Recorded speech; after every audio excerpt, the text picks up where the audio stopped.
My name is Nadine Cordova, and this is my Excel the Dream story.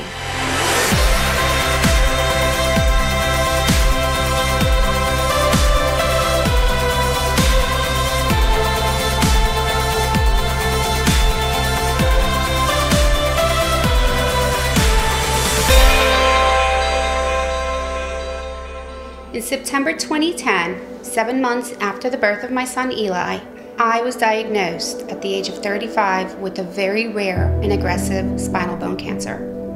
This type of cancer is so rare that it only affects 1 in 1 million people.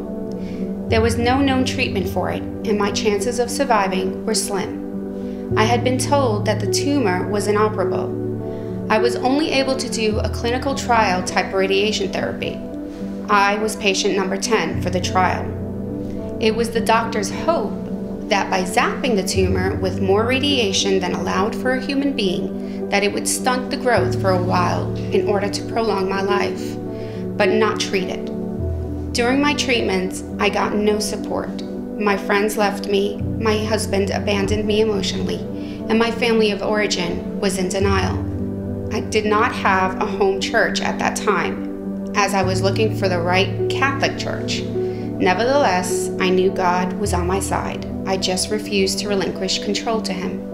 It was 2 years into continued treatments, more surgeries, and lots of pain when I filed for divorce from my husband in September 2012. I remember asking God to help me through this, to help me find a church where I could be planted in His presence during this difficult time. The very next day, literally next day, 3 different people in one day told me about ELC. That weekend, we attended ELC, and Pastor Keith started talking about why God hates divorce. That was just the beginning, but it was certainly not an overnight fix. We continued attending ELC. I got involved in children's ministry and began serving as captain, and my husband served in the parking lot. But honestly, things weren't changing.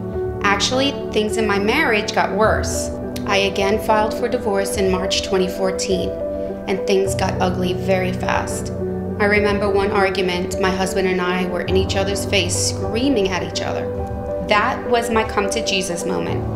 I remember going to my room, feeling as if my heart was literally breaking, sobbing, falling to my knees, and crying to the Lord, God, please, I can't take this anymore. My heart can't take it anymore. Please take me or take this burden from me. Either way, I don't want to live this kind of life anymore. Within 5 minutes, my husband and I were being civil with each other. Our family of choice took us in to talk to us, and we started spiritual marriage counseling. We also decided to serve together on a dream team, and over the next 18 months, God totally showed up and truly did show off. Only then would I persevere. I stopped taking control. I let go and let God. He is so faithful to His promises. So fast forward to November 2015, I found out that due to the toxicity levels of radiation in my neck and head, that most of my healthy tissues, nerves, and muscles are dead or beginning the necrosis process. They wanted me to do a 2-hour session every day for 60 days. I will not lie. I was shaken to my core and started thinking that all good things must come to an end at some point, and my miracles have run out. I remember a few days before my treatments were starting, I went up to be prayed for during worship. All the prayer team members were busy, so my husband and I waited. That was when Pastor Josh came forward and called us over. Pastor Josh prayed over me, and I felt God's presence with the words coming out of His mouth. And through Pastor Josh's touch on my shoulder, I felt the touch of Jesus. I remember as we walked back to our seats, I turned to my husband and said, I'm going to be okay. I know God has already healed me. In March 2016, Pastor Keith declared it was Miracle Month, and I believed for the impossible. After going through all the treatments, we did scans to see if there was any progress to the dying muscles and the tissues and nerves. My scans showed that since my last scan, the tumor had turned to scar tissue, and that the muscles that were dying had come back to life and even doubled in size, all in just 3 months.